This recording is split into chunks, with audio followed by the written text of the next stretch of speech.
السلام علیکم۔ وعلیکم السلام۔ غامدی صاحب، میرا سوال یہ تھا کہ اللہ تعالیٰ قرآن میں کہیں کہیں جہاں وقت کا ذکر کرتے ہیں وہاں پر اللہ تعالیٰ گنتی کے متعلق انسانوں سے ریلیٹ کرتے ہوئے بتاتے ہیں کہ مثلاً الفی صنعت مما تعدون، کہ جو تم گنتے ہو ان میں سے 1000 سال کے متعلق میرا وقت بنتا ہے۔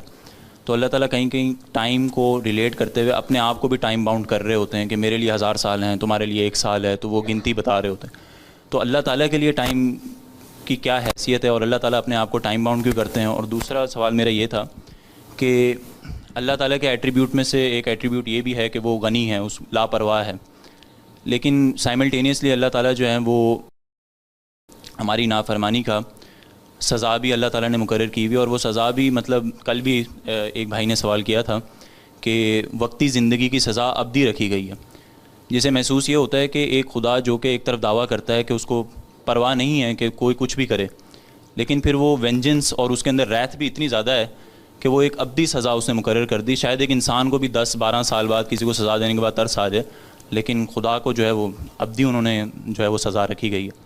آپ کے اس دوسرے سوال کے جواب میں یہ عرض ہے، میں نے کل بھی یہ کہا تھا کہ سزا کا تعلق زمانے سے نہیں ہے، سزا جرم کے لحاظ سے دی جاتی ہے۔ جرم کی کیا نوعیت ہے؟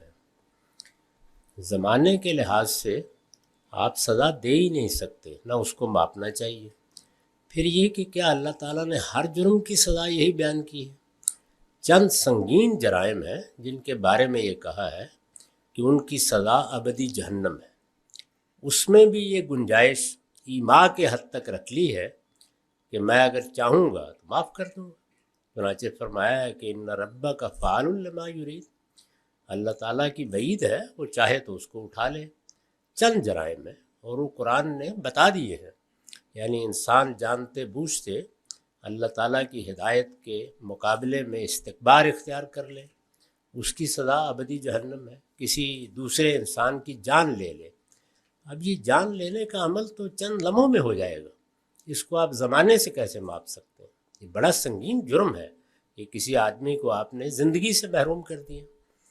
جرم کو ہمیشہ اس کی نوعیت کے لحاظ سے دیکھنا چاہیے، اور اس میں کوئی فیصلہ کرنا ہو تو ضرور کریں۔ بہرحال اللہ تعالیٰ نے متعین کر کے بتا دیا ہے کہ یہ چند جرائم ہیں جن کی سزا ابدی جہنم ہو سکتی ہے، بلکہ یہ بتایا گیا ہے کہ متنبہ رہو، اگر یہی رویہ رہا تو ہمیشہ کے لیے جہنم میں ڈال دیے جاؤ۔ پھر جہنم کے بارے میں بھی یہ ذہن میں رکھنا چاہیے کہ اس کے بھی طبقات ہیں، درجات ہیں، جس طرح جنت کے طبقات ہیں، درجات ہیں۔ پہلے سوال کے بارے میں یہ عرض ہے کہ اللہ تعالیٰ نے کہیں اپنا زمان بیان نہیں کیا، بلکہ مختلف واقعات کے بارے میں توجہ دلائی ہے کہ مثال کے طور پر تمہارے حساب سے فلاں کام اتنے عرصے میں ہوتا ہے، یا فرشتے اتنے برس میں رپورٹ پیش کرتے ہیں یا آسمان میں جاتے ہیں، ان کے بارے میں بیان کیا ہے، اپنا کوئی زمان بیان نہیں کیا۔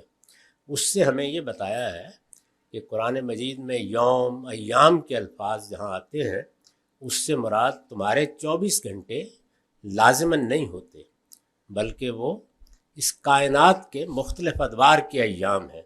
اب ہم بھی اس سے واقف ہو گئے ہیں کہ زمین کے ایام اور ہیں، مریخ کے ایام اور ہیں، مشتری کے ایام اور ہیں۔ یہ تو ہمارے قریب کا نظام شمسی ہے، باقی کہکشانوں کے کیا ایام ہیں ان سے ہم واقف نہیں ہیں۔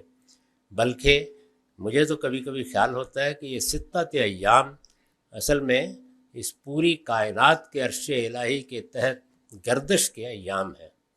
تو اس وجہ سے یہ ایام اللہ کے ایام اس طرح نہیں ہیں، بلکہ اس نے جو مخلوقات بنائی ہیں، جو کائنات بنائی ہے، اس میں یہ ایام پیدا ہوتے ہیں۔